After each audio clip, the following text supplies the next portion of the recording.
Ontegedde kyegamba Namugga si yakisabi. Yes. Namugga yayambalidde Sipiika yennyini Kasolo. Sipiika yennyini yasituse n'agamba nti mbadde nsaba buli mubaka ali mu palamenti aveeko emitwalo 5 ezigenda okulabirira omwana we. Wali musenia one. Omwana ono mpaka lwalikula. Zimuyambe okumuteekateekerawo ebintu ebiwera. Nga sipiika yakikoze ki? Yakisabye. Naye ng'akyetera kuwaki? Wa NUP. Omanyize ngenda babuulira abantu njagala tukule mu byobufuzi ate. Ne mu ndowooza. Omuntu bw'akola ekirungi ekyo tekisiima ekiko nti kirungi. Kubanga omuntu otoga nti wandikoze bwoti ate n'akikola n'osika ng'ogamba lwaki akikoze? Akikoze bwati ate otoba kyovuga mba sikitegeera. You not consider it. Kyova olaba nze nyina omuntu gwe nasimako ne mugamba mu sekita eno waakoze bulungi. Ne bagamba oyo talina kirungi kyonna tomusiimako wakola ekirungi tekisiimanga ekyo kikyamu. Twagala abantu bateredde. Ate bwatereera n'ogamba nti ate mubi. Bwatereera musiima ekyo kyakoze era asobole okukiraba n'agamba bwe twakolanga bwe tutwabanga bwe tuti kisaani tukola bwe tuti. Osanga eggwanga tunaalikola ki? Tunaalitereeza.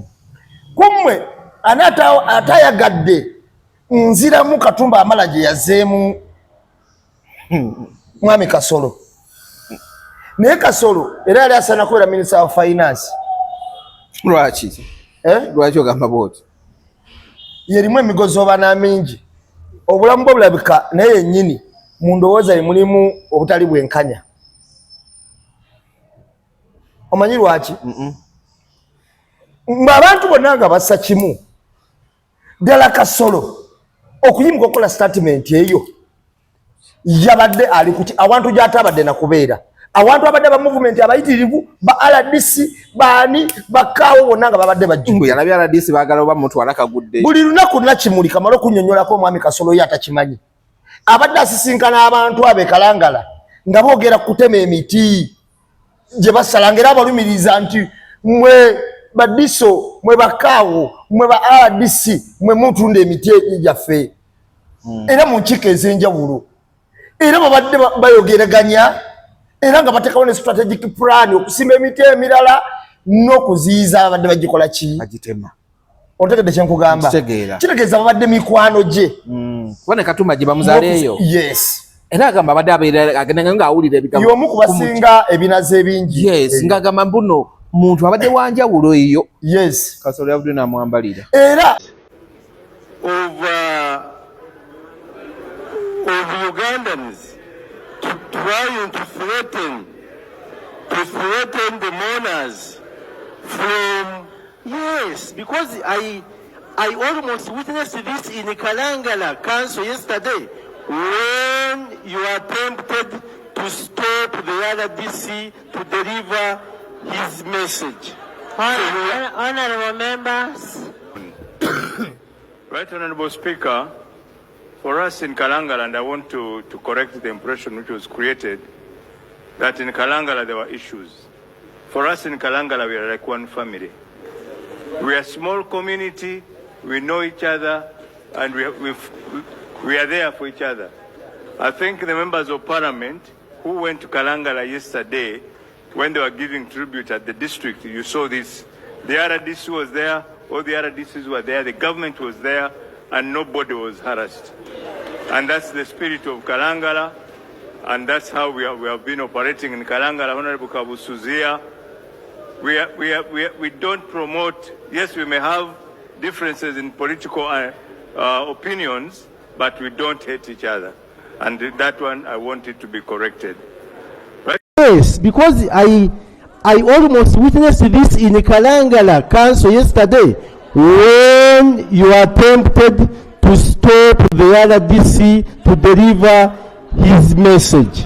Honorable members, this body is for Parliament of Uganda. Honorable members, I want us to give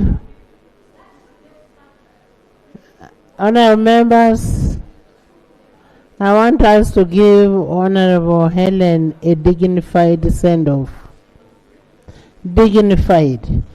And that's why you see NUP is this side, NRM is this side, and we must respect our colleague. And I pray there is nothing that is going to happen. I am going to be there personally. I am going to bury Helen personally. I am a Ugandan. This is our member of parliament. She's our property. She's our property. Honorable Wamala. And then I have Honorable Hassan. Thank you very much, Right Honorable Speaker, for giving me the opportunity to pay condolences No, Zake, you're talking.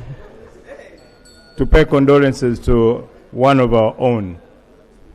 Right Honorable Speaker, for us in Kalangala, and I want to correct the impression which was created, that in Kalangala there were issues. For us in Kalangala, we are like one family. We are a small community, we know each other, and we are there for each other. I think the members of parliament who went to Kalangala yesterday, when they were giving tribute at the district, you saw this. The RDC was there, all the RDCs were there, the government was there, and nobody was harassed. And that's the spirit of Kalangala, and that's how we have been operating in Kalangala. Honorable Kabusuzia, we don't promote, yes, we may have differences in political opinions, but we don't hate each other. Honorable Minister Kasola yimiridde n'agamba bannange abantu ffe nja tugenda kujja okuziika naye temutuyisa nga bwe mutera okuyisa abaziisi temutuyisaamu eggaali ng'ekyabadde Kalangala ne tuyimirira ne tumubuuza oyogera otya ebyabadde Kalangala nga tewabaddeyo nga n'RDC yennyini yayimiridde ng'ayogera n'agamba nti neebaza abannuupu kubanga ku nfa y'ekibwatukire ya Honorable Nakimuli ng'abantu tebalambula ku mubaka waabwe naye nga bagambye bugambi nti wowayi agenze twabadde tusuubira ekiralako ennyo naye abannuupu mbabaza okukuuma obuntu bulamu naye ye Honorable Minister Songa bw'olaba bugambye ssebo njagala okutegeeza kino era nzikiriza kino nkigatte ku kya Honorable Minister for ICT bali omunsi bwagambye bino ebiri ensonga ki njagala okubikwanaganya is tosuubira okusiga ssere n'okungula kasooli kino njagala okigamba kayijja obukyayi obuli mu bantu busigiddwa ffe abakulembeze Honorable Minister Kasolo ng'oyimirira okwogera abantu eri by'ova obayisa otya because ojja kujja oyogere bwe tujuleka ko Honorable Segirinya bwe yafa egali ate mwazeeyisamu mwekka yatuulira simanyi bano bye mulambo ate bakoze ki ebya Honorable Segirinya was a little different ate nsaba okubategeeza nti tewali alina budde buddawo okwagala kuyisa munne eggaali kubanga tuba munnaku naye njagala nkuleka ijja mu byobufuzi waliwo embeera ejjanga it's unavoidable kati gwe ojja okwagala ompambe katulaba leero speaker kyakoze ekirungi nti Honorable Nakimuli belongs to the National Unity Platform olabye ng'enteekateeka zonna kayijira nsaba okumwebaza nti unlike ku lwa Segirinya NUP ku luno eweereddwa ekitiibwa duli baamutuwambako omuntu waffe seba omuntu ng'afudde mu parliament parliament weri family ye weri naye ekibiina kye kikulu nnyo kubanga address ye era kyobula bwe bawali baganna mu gaggoleti mu bracket NUP kakati biri ebyali ku nfa Segirinya okwagala okuyisaamu n'okutyobola NUP amaaso ebintu byali yensonga yaleeta ku nsonga ezo zimera kyobula ku luno this time round ani mwemugamba bannamuga tebasiima kati sisiimi ogenda kumpaaki sisiimi mbuulire ompadde kinga nsiimi nkugambye ku luno we appreciate bwana Kalule Mwanyinaze nti Right Honorable Speaker wabaddewo engagement era njagala okutegeeza nti buli kimu abadde abuuza ku kibiina kye tutambulidde wamu wawulidde owanyisiganya ne munne ebisongovu naye ate bwe tunaayogera kubimu nti bannange lwakuba munnaffe yafudde bwati ne bwati bino bitereezebwemu wadde njagala kutegeeza bangi abafudde mu nfa ya Nakimuli naye lwakuba nti badde si banene ne mutabategeera tembeni abafudde obulagajjavu nze akubulya ndika kigoka paaka tewali ripoota batugambye ezze naye njagala kuwulya ne wankubadde ajja ate kino katulwe kankikuwulya sinagamba nti bulagajjavu naye njagala okuwaliwo abafa mu mbeera eyo njagala okutegeeza kino njagala okigamba Nakimuli teyafa ku Sande leero lwamukasi lwakusatu postmortem etwala ennaku 3 buli lwotawa amawulire mu budde oleka ba speculator okwetonderawo embeera eyaayo so njagala okutegeeza eggwanga nti tewali muntu. Sorry. Tuli ku The Truth Media, go subscribe, follow. It's a Thursday. So sorry. We lost RIP Helen Nachimuli. Bali Mobario. Olunaku olwaleero lwaziikiddwa. A lot has been said, ebintu bingi bigambiddwa, but Mukama yagabeera yajjawo. So omwoyo gwagulamusa ekisa wherever she is. Katusuubire nti byonna byonna ebyamusobako Mukama ajja kumusaasira. Ndine namba emu, but before we go into that, njagala kusooka kujjawo wano akantu kamu kokka bwe kati nga tanaba kweyanjula. Kamu ku bubiri wano wokka. Ngenda kugamba nti nno tulinawo Crown Cleaning and Fumigation Services. Abo no bakugamba nti balongoosa buli kimu ekiddugala, buli kimu ne woba wa luguudo basobola okululongoosa bulungi nnyo. Bagamba factories bazilongoosa, hotels bagalongoosa, amayumba bagalongoosa, mabaati, tiles. Tobeera mu kitundu nga gwekolinamu ennyumba eri old man out, bayite babe nga bakusobola okulongooseza bulungi nnyo. Bafumigatinga nsekere, bikuuma, messe, biki byonna buli kimu tewali kye batalongoosa. Osiibye waka obulamu owulira bukuluma naye olabe waka wadduga naye wakunyiiza. Bakubire ku 0700 752975 oba ku 0787 301566. Ne woba ennyumba yo wakagimala ogizimba naye ng'ogamba kati ate okugiyingira okulongoosa, just holler at them, bajja kwa buli kimu bakikola bulungi nnyo. Oli bweru oyagala kudda naye ogamba ate wange walayika waddugala ate abaana tebamanyi kulongoosa. Kubira aba Crown Cleaning and Fumigation Services bajja kuba bakuyamba bulungi nnyo. Omukyala Maria ajja kuba akwata essimu agambe nti hello, njagala kulongoosaako wano, kintu kijja kuba kiva bulungi nnyo. Tuna aba Sharoom Interiors Collections abo bali awo mu Kiyembe, ku kizimbe bakiyita Electro Plaza mu basement B28. Bakugamba nti ate bo mu byo interior ate bo beeriisa nkuuli. Bakola ku ma hotels ne bagatunuza bulungi nnyo, Airbnbs, offices, schools, homes, amakago ne bagayoyota bulungi nnyo nobanga yes bakuteramu kabadiringiramu curtains. Asoka kujja na lambula site n'agamba naye omanyi okusinziira ku langi eno basobola ogikyusamu oba bweno gy'osazeewo ne curtains bwe zisobola okugendamu. Bakola ku zi blinds, bakola ku zi carpets. N'akutera carpet mu nju nga naawe owulira ekigere omanya abantu mwambalire silipa mu nyumba. Kati okwewala ebyo byonna simanyi kwambalira silipa mu nyumba, akuteramu carpet n'owulira nga naawe w'olinnya weewo. Bakugamba nti nno bakubire ku 0706 nga 015815 oba ku 0784 64941. Babayita ba Sharoom Interiors Collections bali awo mu Kiyembe mu kibuga. Bakubire bagambe obwaye bano ba Sharoom, ninawo wano room yange naye ndabikira bisibitegeera. Yo nga bajja nga bakugamba oke katugikole bwe tuti bagibeautifying olabire ddala ng'ekintu kyoliko kyaddala. Namba emu soko buze ku bantu abantu abana batuuliza mbalamusizaako nga bw'oleeta aba kibuga abantu abana batuuliriza mbalamusizaako nnyo buli omu gy'osinziira. Tuli mu mbeera ya nnaku nkinyika ggobe mu ngeri etagambika, mu bulumi obutagambika. Tetuna ngeri gye tunyonyola abantu ffe nga abadde bamanyi omubaka oyo walayi tetuyina, siina ngeri gye nnyinza kibanyonyola naye kyonna kikiri Katonda yaweera yajjawo. Mpozi kantandike n'okulanga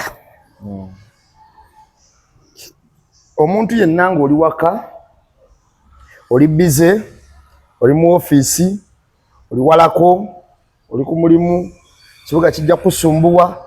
Tuyina kye tuyita kibuga online shopping. Kibuga online shopping ogenda no downloadinga ku Google Play,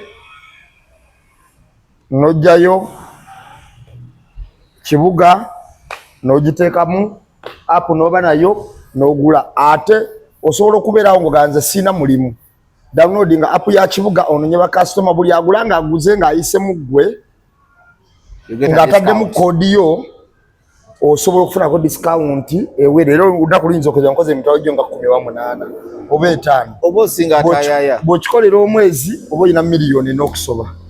So mugende ku kibuga omuntu ayagala okumanya ebisinga bogenda ku ofisi zaffe ziri ku Muganzi Wazza level 2 kwe tuli abo ogenda ku Muganzi Wazza ojja tulaba tuyina buli kimu ate ekyenjawulo ku kibuga nti senga tuleeta ekintu nga tokyetaaze oda yonna nyonyi yokka gye tutaleeta senga tuleeta ekintu nga tokyetaaze osobola okugamba nti bannange eno si oda gye nakoze naffe ne tugitulamu nga si eyo ne tukizaayo oba omutindo si gwe guno tukwesa wa 24 okwekenneenya ekintu ekyo ne tukitwala ndowooza kibuga musobola okukola bulungi nnyo musobola okukola naffe abantu mwenna ababadde Kalangala ababadde ku kitebe kweni UP abantu ababadde Luwero ekiro ene Namuŋŋoone w'omubaka wamu n'abadde Luwero mwenna mukulikeeyo banaye mwebale nnyo mwebalire ddala mwebale nnyo mwebalire ddala ndowooza oba Sseruganda mwabulabye era mwabulabye ne ku bantu ab'enjawulo mwebale nnyo mwebale ddala ndowooza empisa eyo tugikoppe enneeyisa ennungi efaanaganako bw'etyo abantu nga nawoba toliwo bakuweera obujulizi. Okay. So tugenda kutandika mbusoke tutandike wano omutemo aliko ki? Omutemo waabo ow'abaana. Ow'abaana. Omutemo w'abaana nasembye okulaba ng'owa poliisi ayanjula obujulizi. Yayanjudde Bennett 5 twali tugamba 4. Okay. Bennett 5 za bbulaaka zirina n'ebisaanikira ku gundi kyaka za special. Nga zirina n'ebisaanikira ena wasana. Bennett ezo kati nayanjula n'ekiro ekitwadde nakisaanikira ekyo ze Bennett 6. Okay. Okumanya yajja yetegese kufumita. Era okuttako kweteeketeeke DNA yakebeddwa nga yeye okusinziira ku bise ebyakwatibwako bazudde nti kituufu DNA yabaddeko eno gye wakwata yabadde ye ate DNA zaabadde wali wansi nga ziri mixed owafumita kubanga yafumita abaana bameka bana nekyazuuliddwa nti omutemu yeyo yennyini okusaa ku DNA yavudde bintu bye yakwatako ne ku ngoyi kati bamuliza kyo musalira kati awo era kyemmanyi simanyi era nkuba lwatonya looya we abya omukazi n'omusajja ate baafuuka ba pasita ne batuuka basaba awo enjiri eyali enzibwe nnyo kakati omuntu pasita era ng'ogamba oli mulokole omutemu oba omuwulirizaaki kati omutemu oba omuwulirizaaki esaala kati omutemu oba omuwulirizaaki neddini nayo njagaba gye balemu value bagiwe kitiibwa n'oba kanso beerako ekintu kyogamba nti bannange nedda omusajja yasumuludde esaala naye nga yawolereza omutemu neŋŋamba ate nze olunaku lwe yasaba Minati Media ate lwe namuta neŋŋamba oyo ajula nakusaba muyindi ajula nakusaba muyimbi ojalaba nga agasikirizwa kukubibwa ku ndongo wana naye bamusalire obujulizi bakyayagala bwenkana ki kutwala sente ya wa musolo sinakitegeera anyway eyo tuveeyo njagala tusooke tutandikire wano wennyini tutandikire bambi ku Helen lunaku lwajjo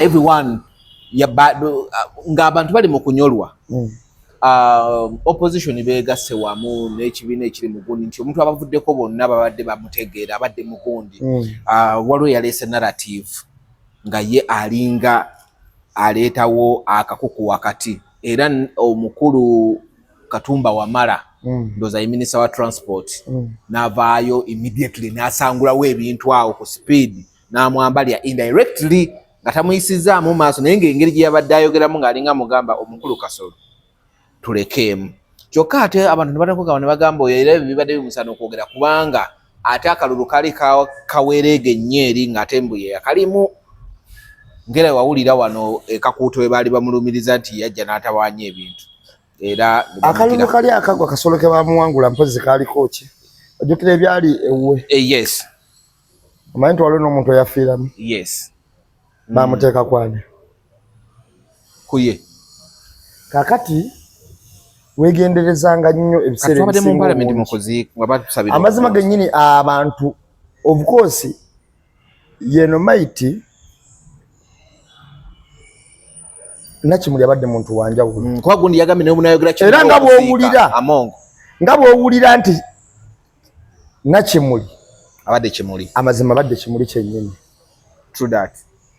Fe ababadde babeera ku kitebe abadde babeera naye abatabeera naye abadde bamulabako obulabi abantu abadde bamundowooza ye mubaka kuba afudde ennaku zino alumya abantu va kuluma abantu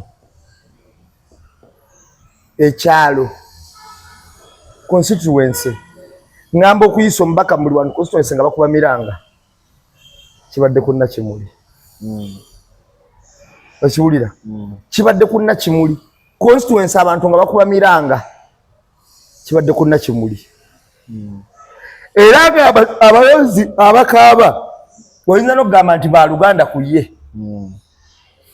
Nakimuli for the first time ye mubaka asoso kuleetebwako ebiteeso mu parliament ng'ebiteeso ebyo Nambooze si yakireese ontegedde kyegamba Namugga si yakisabye. Yes. Namugga yayambalidde sipiika yennyini Kasolo. Sipiika yennyini yasituse n'agamba nti mbadde nsaba buli mubaka ali mu parliament aveeko emitwalo ago 5 ezigenda okulabirira omwana wali mu senior 1 omwana ono mpaka lwalikula zimuyambe okumuteekateekerawo ebintu ebiwera nga sipiika yakikoze ki yakisabye naye ng'akyetera kuwaki kuwa NUP omanyize ngenda babuulira abantu njagala tukule mu byobufuzi ate ne mu ndowooza omuntu bw'akola ekirungi ekyo tekisiima ekiko nti kirungi kubanga omuntu otoga nti wandikoze bwoti ate n'akikola n'osika ng'ogamba lwaki akikoze bwati ate awo toba kyovuga mba sikitegeera kyoba olaba nze nyina omuntu gwe nasimako ne mugamba mu sekita eno waakoze bulungi ne bagamba oyo talina kirungi kyonna tomusiimako nawakola ekirungi tekisiimanga ekyo kikyamu twagala abantu bateredde ate bwatereera n'ogamba nti ate mubi bwatereera musiima kwekyo kyakoze era asobole okukiraba n'agamba bwe twakolanga bwe tutwabanga bwe tuti kisaani tukola bwe tuti osanga eggwanga tunaalikola ki tunaalitereeza kummwe ani atayagadde nziramu Katumba Amala gye yazeemu mwami Kasolo naye Kasolo era yali asaana kubeera Minister of Finance. Lwaki ogamba bwoti yerimu emigozi oba mingi obulamu bwe bulabika naye yennyini mu ndowooza mulimu obutali bwenkanya. Omanyi lwaki? Abantu bonna nga bassa kimu ddala Kasolo okuyimuka okukola statement eyo yabadde ali kuti awantu gy'atabadde nakubeera awantu abadde ba movement abayitirivu ba RDC baani bakaawo bonna nga babadde bajjukira yalabye RDC baagala oba mutwala kagudde buli lunaku Nakimuli kamala okunnyonnyolako omwami Kasolo ye atakimanyi abadde asisinkana abantu abe Kalangala nga boogera kutema emiti gye basalanga era abalumiriza nti mwe badiso mwe bakaawo mwe ba RDC mwe mutunda emiti gyaffe era mu nkiiko ez'enjawulo era babadde bayogeraganya era nga bateekawo ne strategic plan okusimba emiti emirala n'okuziyiza abadde bagikola ki agitema. Ontegedde kyenkugamba kitegeeza babadde mikwano gye kuba ne Katumba gye bamuzaaleeyo. Yes. Era agamba abadde abeera agenda ng'awulira ebigambo y'omu ku basinga ebinazi ebingi. Yes ng'agamba mbuno muntu abadde wanjawulo eyo. Yes. Kasolo yabudde n'amwambalira. Era mwami Katumba yamugambye nti Kalangala kitundu kitono naye enjawulo gye kiyina ku bitundu by'eggwanga ebirala abantu baako bonna beemanyi bawuliziganya boogeraganya bawamu lekerawo okusiga obukyayi kyoyogera si kituufu ate tekyabadde kituufu kuba n'ekiro ne baladisi bonna bayogedde abantu babadde mu nnaku aba movement n'abaki akalulu kagundi oyo kaali katambula bulungi ani yateekayo omuvuyo munaku sate zali zibulako era bagambi balunze munagambi era yabuuka n'agenda eyaleke kati lwaki ne mukufaako era muteekako omuvuyo mukufaako saamutegedde bulungi lwaki amuteekako omuki kamala okubuulira saamutegedde bulungi Nakimuli bw'oba mutunuulidde nze ngenda kugamba emitendera 3 mu kufa kw'omuntu gyokka bwe giti oba ena ogusooka omuntu yabadde agenda kukola kye tuyita minor surgery. Yeah. Fibroids. Ndowooza mu minor surgery kitegeeza basobola no sirisaako ekitundu kyokka kye bagenda okukolako oba sirisa omulamba okwewala okutaataagana. Okay. Ntegerekese bulungi? Ntegeera. Minor surgery ekigombe kiyitibwa minor kitegeeza nti kye bagenda okukola kitono. Tekinnatuuka ku bulabe butuuka kutta muntu. But again, olina okubeerako omuntu akutambulirako asayininga nti bagenda kukola surgery. Surgery is surgery, balina osayininga. Kakati ekibuuzo ebintu bibanga bisatu bye tugoberera awo. Ekisooka tuyinza okugamba nti mu kulongoosa yakoonye kwa bino byetusuubira mu lipooti. Mu kulongoosa yakoonye ku bitundu Very delicate. Ebyenjawulo eby'omutawaana ebyadde bitalina kukoonebwako okusinza ku kika ky'okulongoosa kye badde bakola. Yo report yafulumye. Tennafuluma. Kati njinyola. Bye tusuubira okulaba. Mu kulongoosa yakoonye ku bitundu ebyadde bitalina kukoonebwako. Yep. Era ebitundu ebitalina kukoonebwako katugambe olina omusuwa gw'okoonyeeko bagwosaze. Ekimu ku bubonero obulaga nti ebitundu ebyo bikoonyeeko okubleeding ekisusse. Gamba okonye ku musuwa ogenda ku mutima ku kitundu nga ogutwala ku nsigo ku bwongo kati eyo omusaayi ogususse oba okubleeding okususse kwalabibwako mu theatre. Why internal bleeding? Ati wano tuli mu kulongoosa. Kituufu. Kati ate bakyaliko entaano edda waata. Andi oli ayinza okumala okulongoosa nga bakitegedde bakikoze ne batayagala kugenda ne bakutunga n'ofuna internal bleeding ne bagamba nti owa ate nafuna internal bleeding. Tojulianga kolinga afunye ate abakutunga bagwabwa kubanga ate awo bagiraagirako okusooka okuvaayo mu ppamba kiba kyeraga. Okay. Ekyo kye kisooka. Tuli ffenna. Kakati ekyokubiri okukuba eddagala effu. Effu kyentegeeza mistaken mu ddagala wano nga bakusirisa. Ne bakuba lyo talina ne bakuba eddagala lyo talina kukuba. Ekyo nakyo tukisuubira. Ekyokusatu okukuba eddagala eringi. Excessive. Yeah. Ekyo nakiwulidde nnyo. Ne likola overdose. Tuli mu process ya kulongoosebwa. Ekiwulira okukuba eddagala eringi ne likola overdose. Ebyo bisobola okulemesa omuntu okola ki? Okudda. Omuntu waba tagwa mu ebyo byenjogeddeko bakonye ku bitundu ebitalina kukoonebwako mu process etabadde yakulongoosa bitundu ebyo. Era ne tukulaga n'obubonero obulaga nti babikonyeeko oba tebwabaddewo. Ne nkugamba okukuba eddagala effu bwe kiba kyalabiddwako effu liyinza okuba nga nasitalian expired nga ddamu naye nga siribadde okukuba. Ane ekyo expired drug nakyo tusobola okyogera. Byonna tutwalire wamu. Kubanga wemba mulwadde wa kifuba n'ompeereyo omusujja kifuba tekiwona. Of course. Era bwe kiri. Kakati oba okukuba eddagala erikoze eki? Eringi. Mu lipooti tubisuubira nga temulimu ebyo bisatu. Tutandika okutunuulira abalongoosezza omugenzi ono ne tubagamba lwabadde lubuto, maanyi ga lubuto gabakosezza ensobi, ebyo byenjogedde nga tebiriimu. Tutandika okubuuza maanyi ga lubuto ge gabakozesezza ensobi. Tutandika okutunuulira intentions. Kati ne tugamba abalongoosezza bo babadde na bigendererwa ki? Awo ne tuneeminga nti babadde bayala, bakufu, ndya nabo, bwe bityo byonna tubitunuulira. Tutandika okutunuulira intentions. Kati ne tutandika okubuuza baani abakolagana nabo. Questions arise. Okitegeera?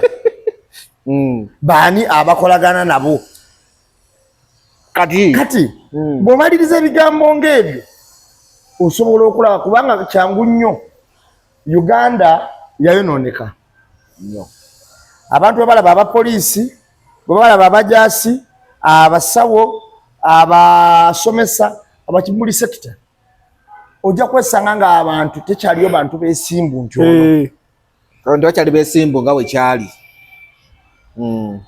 nze nayina gye nalinva nensanga omwami akulya traffic wa poliisi Katwe police station musirikale munne nankwata ate nansi yakwata mumanyi teeka wali wabbali bwatyo nemulengera nga ali nemugamba mukulu nagamba kiki nagamba muva ku kyakala nagamba muva ku kyakala kitofu naye temutamidde mugende naye nga bunne yabadde akutta dandaki nagenda okizuula okunoonyeza ku mwami oyo nga ku poliisi Katwawo tebakwata motoka bino buyina busango bumayina tamalako bantu mirembe akwata erina kukwatibwa era kunyonyo nagamba eno bweti ne bweti inakyogamba indiketa agenda ogikole nebino mbusimeka indiketa kajize kaga emotoka eyo genda ogikole indiketa omupiira ogwo gujja kukuliisa ng'ogenda ogutereeza sisi kukwata kujjuzaawo kulemesa n'abantu kutambula kati abiseera bisinga twetaaga abantu abafaanana bwe batyo ate abatalabika abatalabika abatono eddala kati nze munda yange nina ekirowoozo ekigamba bwe kiti tutunuulire ki ekireeta bino bijja lwaki bijja ddi era biva ku ki bwe tumala nga mukyagamba nti abaana ba NUP biki bayira ki omanyi nti NUP ekola obukyayi ebiseera ebisinza obungi nga buvugiddwa bantu bannakigwanyiza abayagala ebyabwe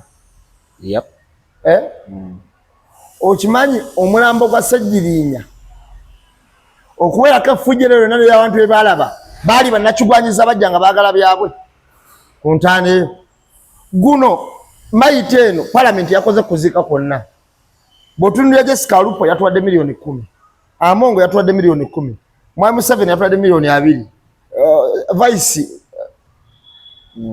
Deputy Speaker natwa miliyoni 5 Kifuwi puratwa abo nabe njogera ko ba movement Nera no baga kumbaka tekubula musiwufu ne wavayo musiwufu omu Buganda ko kasana ne twa miliyoni 10 ekiwulira njagala otunuulire n'ekiteesa Amongo kye yalese mu parliament nga kyolaba kigattako naye yamana okusomesa omwana naye yamala muweerera yakirese nga akireetanga ye n'agamba ne buli muntu aviireko emitwalo 5 tokira kibakosa bali bameka 529 bala 503 miliyoni nga 265 omwana bamutirawo ekintu nekibeerawo ekiwulira kakati bw'otunuulira omuntu asobola oleeta ekiteeso ekyo yayozeza ne ku mmunye si kuwoza baakaabidde ddala of course omukyalo ono abantu abadde tamumanyi n'obadde oyombye naye obanga olina obutakkaanya ku ye ng'oyinza obbula engeri gy'ogenda omutandikamu abadde yeekuuma nga musanyufu si musanyufu agenda asinika naye nga mukakkamu mu njogera nga talagana muntu yenna buzibu ate nga waba alina pointi agyogerera ddala ate tawetanga mukkoona ng'alina ekibi kyewakoze kigamba era lwe yafacinga Mawu n'amubuulira Mawu mufo ky'okujja okuteesa yayomba buyombi I don't know if you saw that kakati kyova newe yabadde Mmengo egimu ku mwe gye twasimbye mulabako yalangidde abaawule abatya okwogera abakulu b'amadiini abatya okwogera nti bajja kunnyima emmotoka tugenda tuuka waawo ako yakakonyeeko antematema mugenzi naye obulumi of course Uganda twafunye obulumi obwawamu yono omuntu omu kubagasse abantu nga afudde ne watawaawa agamba nti yalyose oba yakoze atya abamu ku bantu abalumiddwa abantu awamu twalina omwami gwe bayitanga Kirumira wa polisi abasanyuka ku nsi baali batini nnyo Kaweesa tuyina omugenzi Kaweesi abasanyuka Felix Kaweesi baali batono nnyo baali batini nnyo mwe bali abantu abafudde bwe batyo abasanyusa badde batini naye omwoyo gw'omugenzi nakimuli Mukama Katonda agulamuze kisa twebaza famire yaabwe omukuzo obulungi tetulina nnyo betugenda sukkakaawo amazima kiruma so sad okulaba nti era ne Katonda atwala bimuli birungi but kino ndowooza twali tukyakyetaaga. Let me hope essomero yabadde atandise whoever yena ali in charge oba n'ekibiina nga kyo balibbulemu erinnya lye balimalirize babbulemu erinnya lye naye kakati wagenda kubeerawo okulya n'okukomba essowaani okuddamu okulonda emuntu eyo. Katusabe Katonda eyamutuwa era atufunira omulungi kubanga ndabira ddala nga waliwo omu Katonda yasinga okumanya agenda okuteekayo force olaba badde agitadde mu parliament mu kufa kw'ono ng'olaba n'enjogera gyayogeramu yakwekaba obusungu. I have evidence. Mugamba evidence y'olimba teriiwo olimba. Kasita munne yennyini eyamwambalidde teyamulinze nakumalayo. Actually yabadde akyayoga ne bamukuba olube ne bamugamba nedda kuba abantu bangi abagende Kalanga lukungubaga bamugamba nedda. Ekyanyambye Katumba Wamala n'avaayo n'amugamba ddo waliwo ebizibu bye mukolanga si kituufu. So bambi rest in peace awo wennyini. Okonye ku kyagundi bwe njagala tugendere ddala omukulu Kazimba Mugalo wamulaba ndowooza era ekintu kyava ku mugenzi amala okwogera ayingira Sunday emu n'agamba amazima tegagenda kukola ki kubawonya nze nina famire ng'alinga aganze munveeko sirina buli lunaku lwengenda kuvayo mbawolereze sirina lunaku lwengenda kuvayo njogere ku bibi ebitambula mu ggwanga lino Uganda sirina lunaku lwengenda kuvayo oba nti oba wati munneesonyiwe. Era n'akootinga tagenda kukola ngaani ajja kukola ngaani yakootinga Bible n'akootinga ne physician yajja kukola nga physician tajja kukola nga Bible bwekola ki bwegamba. Lwaki yagenda mu bwa doctor? No, ereba God is calling. Katonda kuitwa kwa Katonda. Not only calling. Calling etambula n'omuntu awuliriza omwoyo. Omuntu yenna agamba nti nze ndi mulamu mpozera naye doctor. Ye doctor Mbusawo oba mu ddiini. Mu ddiini ndowooza simanyi. Kubanga doctorate yakati ensobedde. Abasawo bakabe bakkiriza nti bannasayansi bakabe bakkiriza nti balamu lwa bugezi. Ekituufu nina yakikkiriza. Kati omuntu omuleyi w'omweyo n'ogamba nti nze kati ky'ogamba kitaffe mu Katonda oyo agamba nti ekimubeeza obulamu amagezi gamusukka kyayagala okugamba ekisoboka wulira abantu b'ogoberera era b'ogamba nti obagoberera mu bigere byabwe olinako Yesu Kristo mwana wa Katonda era buli obulamu bw'ensi nga ali ku myaka 33-39. Yes.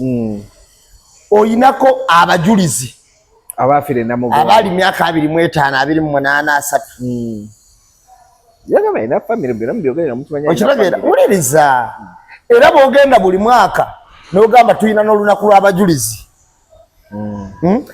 dasi bino bintu byatubikwata bulungi tubinyonyoke kakati omukulu ono agoberera muyizi mugoberezi wa Yesu Kristo oba mugoberezi wa Da Vinci neda sebo omujaji mu mufuno obubi yabagambye yakola ngani anti yatubulidde kitegeeza mugoberezi wani kiba tebikwatagana eno yambadde gandula ya Yesu Kristo ate kubanga bali abantu bagoberera kibasinga okubutakkiriza ekimu ku bisookerwako nti Katonda taliyo. Yes. Era bagamba nti yensi eri automatic ebyo bya Katonda tebiriyo basinga okukkiriza. Kakati kitaffe mu Katonda atwetedde okugamba nti yakkiririza mu ki mu automatic office gyalimu si yasoose kikola tekyatandikira ku luumu. Lwaki agereza ku luumu? Lwaki agereza ku Sepiriyani afudde nga bwali? kimubuuze wuuyo naye yagenze siri Sepiriyani n'atanawuuza nnyo gw'atalaba. Kati ngenda kukubulira ekintu kimu bwana Dayasi. Amazima gali nti tukize tugaane. Walonda kkubo lya kuweereza abantu, kwogera ku bibanyigiriza, kuyamba banaku kukola kutya.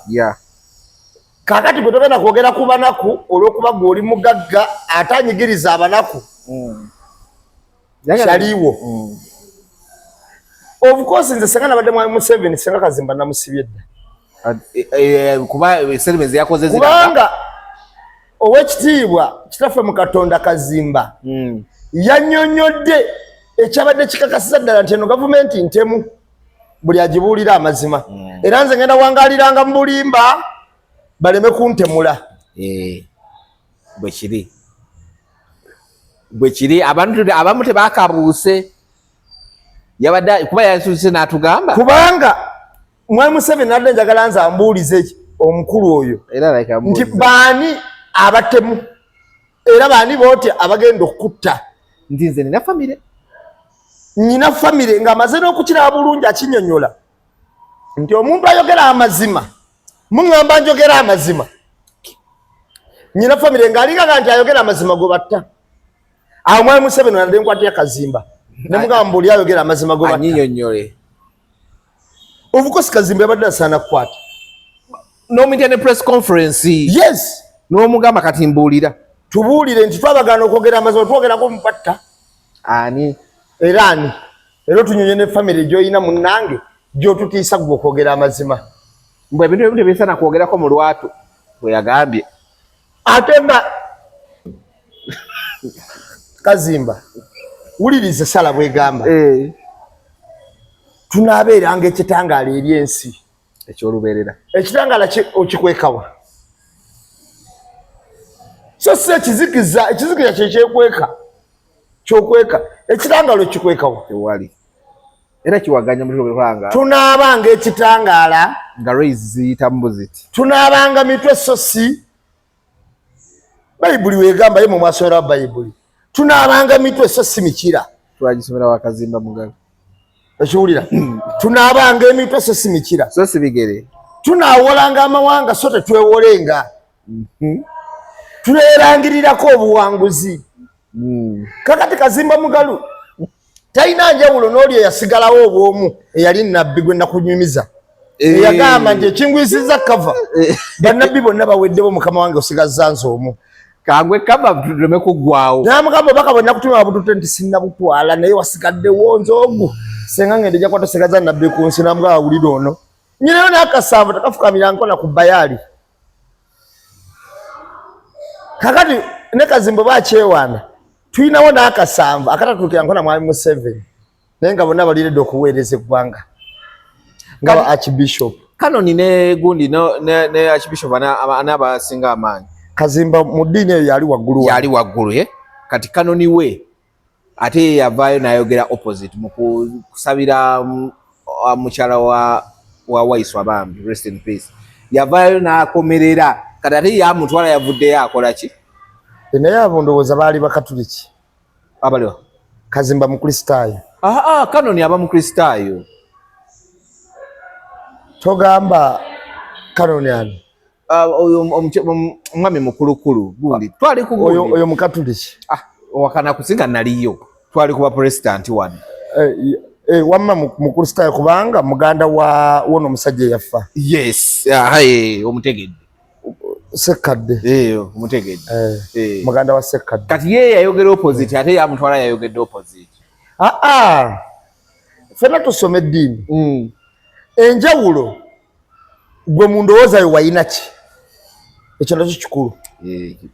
Kubanga omuntu omutendeke bw'atyo okubanga tasobola kutegeera nti ofiisi gy'alimu ddoboozi ly'abantu alina okusitula ku kintu kyonna kinyigiriza abantu n'abanyonyola nti nze nnyina famire ate nze gwolaba bemwana wanambo bazira bafa kitegeeza Kazimba Mugalu takkiriza mu Yesu kuba yafa ate yeeyita mugoberezi we but kibadde evident nti bwati wabadde ndowooza ekyalumya abantu kuvayo ate kibakuba mu face kubanga gwogamba ku luwumu lwaki ogenda ku luwumu nga nogwogamba nti ffe tuli bagoberezi ba Yesu Kristo nga ne Yesu yennyini bamutta busirwa amazima okitegedde gwe n'ogamba nti nze sijja kwogera mazima ekyobola yakugambye Da Vinci gwajjo kyova olaba nti ne mu Yesu Kristo mwalimu Yuda Iskariyoti omukulu w'eddiini kyenkulagira nti ku bagoberezi bennyini abakwatako ne Yesu mu ngalo era mwajjamu Yuda Iskariyoti kyogamba bw'abanga Yuda Iskariyoti yasobola okuva wali wennyini Yesu we yali kizibu nnyo okufuna Yuda Iskariyoti mu biseera bino kyangu nnyo nnyo ng'era olabanga munnaddiini akitaite kasa nga bwe twalabanga Yuda wali kyangu nnyo mufuna eno kubanga ne yakwatako Yesu mu ngalo ne yamulumirizanga ne yazukizanga abantu ng'alaba yamala n'amulyamu olukwe bulungi nnyo natola ssente z'amaposi kati saawa sino nga abantu baagala mmotoka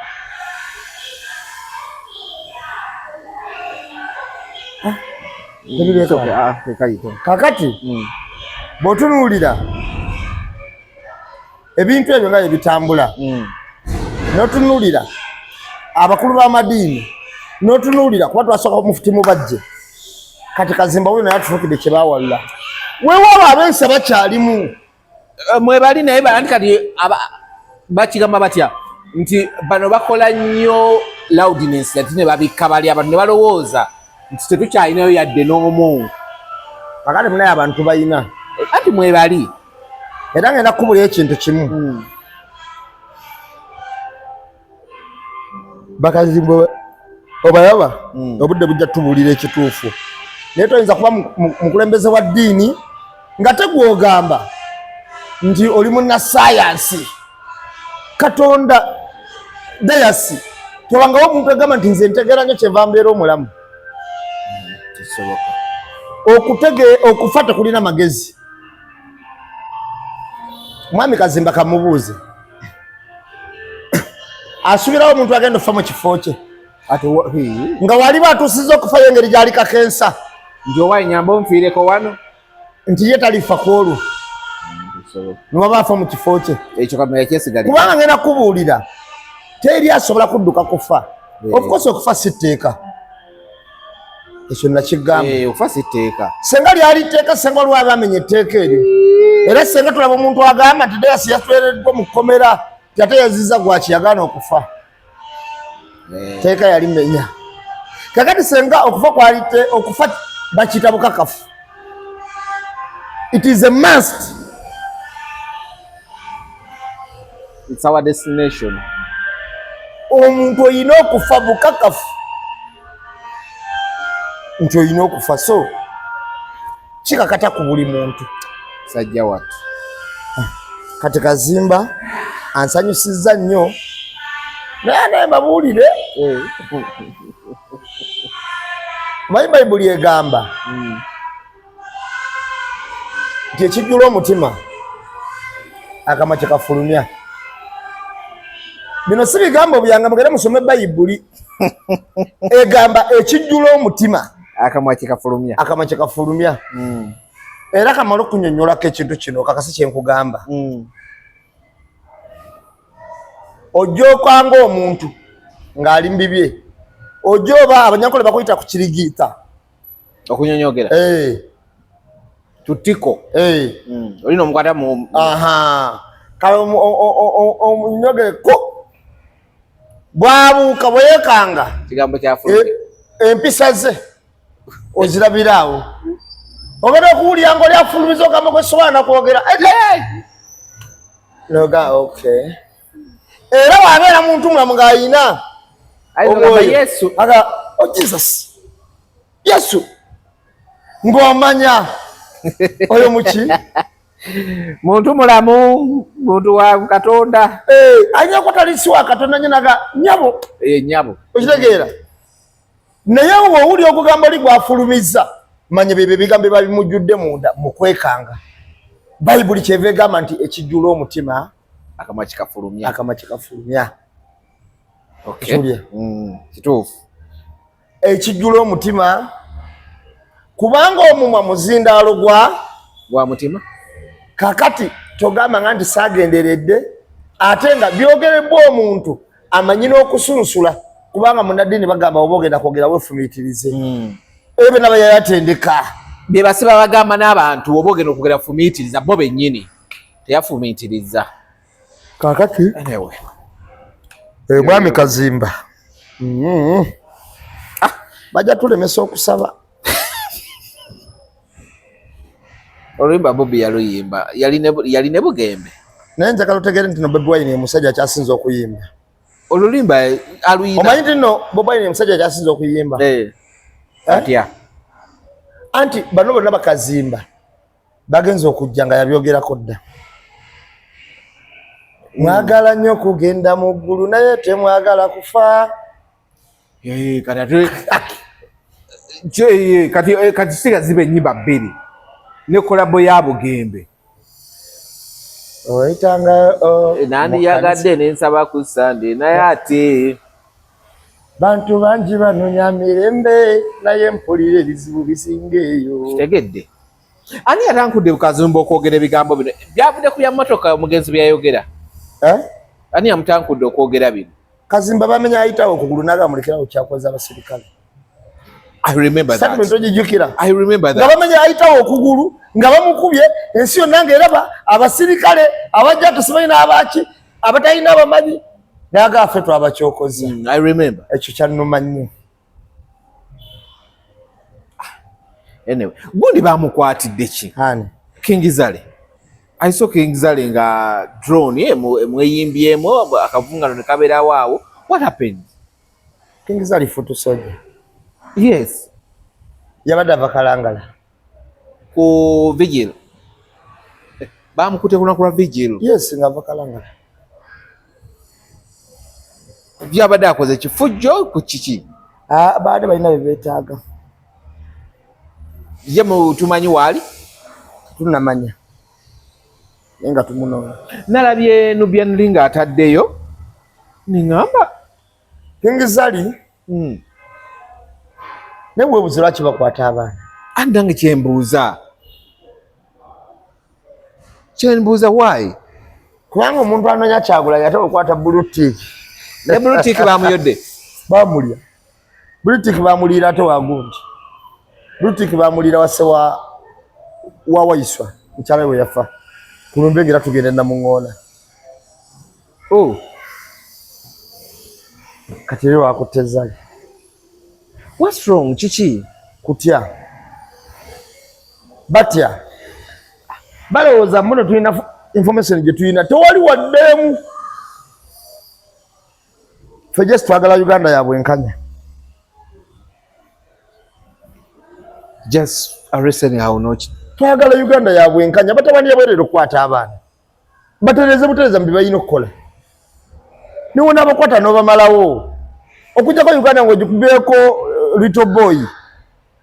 Ne bateekamu abantu abalala myaka egijja. Ne if not that.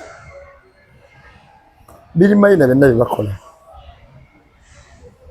Nalabe video nga bagamba naye musajja mumutwalira bwerere naye ne bamutwala. I like seriously research tegedde. Bebito ebyabadde. Bebito ebyabadde. Gundi basazizaamu ebintu bya Kafeero byonna. N'abe Minisita Balamu ng'akyogerako. Okumusabira fundraising. N'abe Minisita Balamu ng'akyogerako. Yabisazizaamu. Nendawo n'omwana ono gwe bayita Swazi. Swazi teyabaddewo. Ate Swazi gwe baloopye. Yabitunda. Bagamba Swazi yeegatta ne Nagawa beegatta abaana basatu ne taata waabwe omu. Taata waabwe omuto. Kati bano abazze bazze basatu ne ssenga waabwe. Bagamba nalabye mwami Balamu agamba agenda bawa facilitation ya government on DNA. Yes, baga nti DNA so yafuluma ku baana basatu bokka mu be bato. Kati kabajje balabe tulabe ebiddako naye kikulu kiri nti ebintu bya Kafeero mwami Balamu biyimirizo bitunda yabadde mutuufu. Yep. Omanyi kati kyekizibu mwami Balamu kyayagala tufunamu.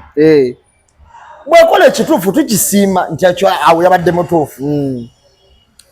okuyimiriza abasonda ssente simanyi fundraising biki kafeero biki eyawulira yabadde mutuufu basakamala okwekkaananya bino tulabe ebituufu ebitambula waleme kubeerawo bantu baali batubagaggawalira mu linnya lya kafeero so nga ate waliwo n'abaana abalala bolabirira aba b'okuyamba oba baagala okumanya ebika byabwe ebituufu oba abaagubwa byonna balamu yabadde mutuufu era namwagedde 10 ku kinnaakyo kyalisoose kuita parties zonna Attorney General ne babeerawo then abakuza waliwo Benon Kibuga anti ekyo tuyita immediate whatever byonna abadde mutuufu biyiriza lwaki olinda the other party bwerwawo okujja is a minister he can summon enyumba ne bagitunda no then wabadde enyumba gye batunda nagirambulako ko nagamba we enyumba eri ekajja nsibe gitunda wagirambulako nga gwe agenda nali ngenda gigula nga nawe manyiniyo nali nkimanyi nti yakafeero naye n'ogirambula naye nakitegeerako nga bantu togirambula nga maze tuukawo bakutwala tomanyi nobagamba enkayana ziri mu kyenda kakati bw'oba otunuulidde ebintu bye bakola ebintu ebitambula n'ebirala ebyeyongerako amazima gali nti balamu kye yakoze omulimu omulungi emirimu oto twagala nga agikole ate njagala walaba vidiyo eno ankubira essimu yakuyita wagana ogendayo nebaze nga wankubira lulinga nga wakubira bali abalanga babwabira kananga nti bwe kwawakola ekirungi era naffe tukisiima yakwitakosinze kamala okubuulira nze ndi wanjawulo ku bantu abalala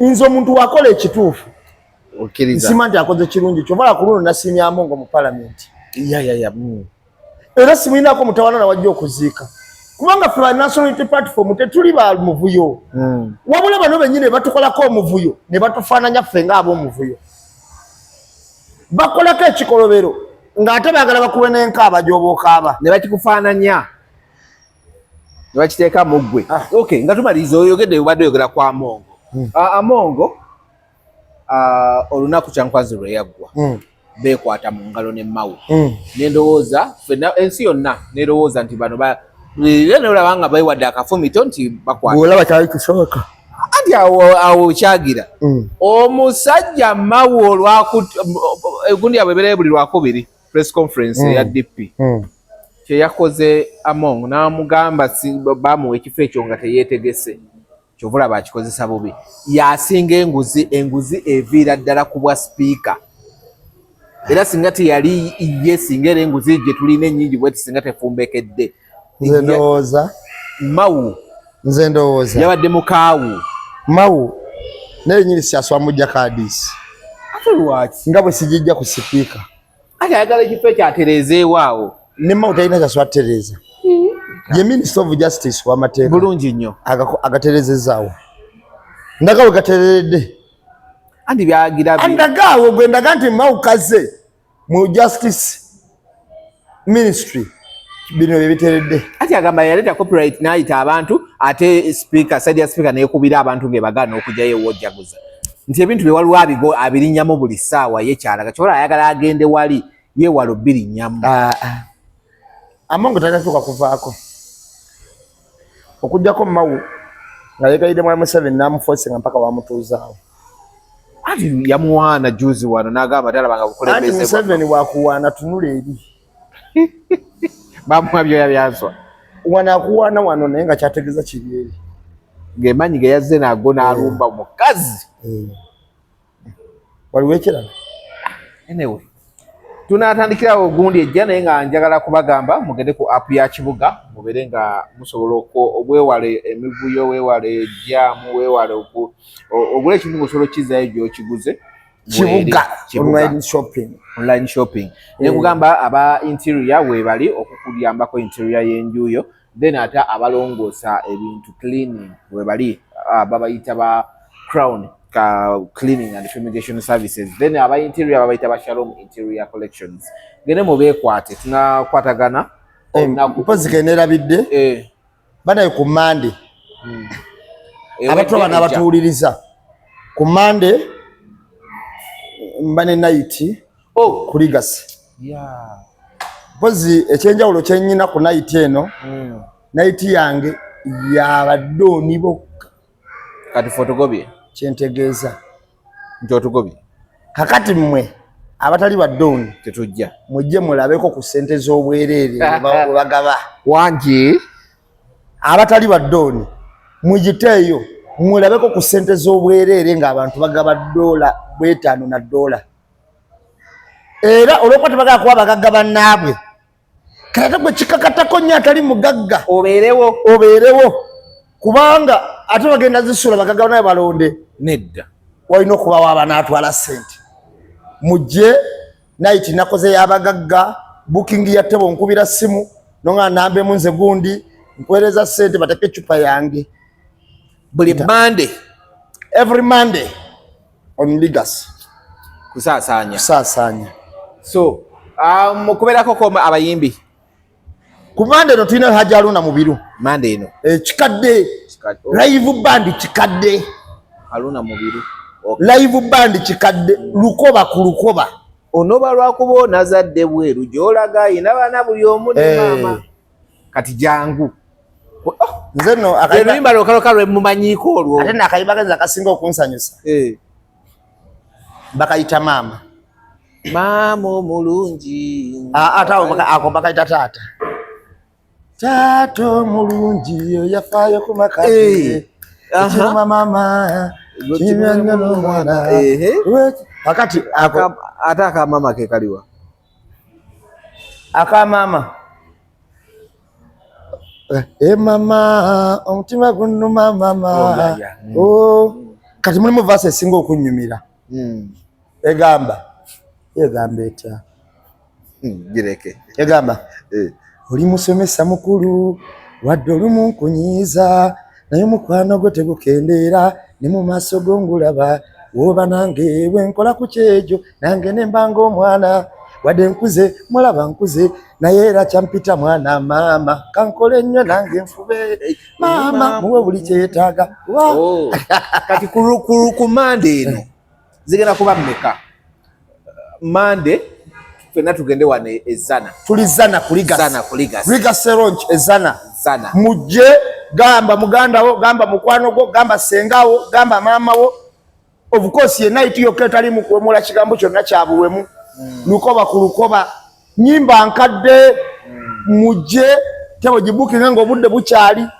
okuyingira kwa bwerere si ya sente baganda bange okuyingira kwa bwerere tebo tekako byakunywa bizitwa mu tebe eyo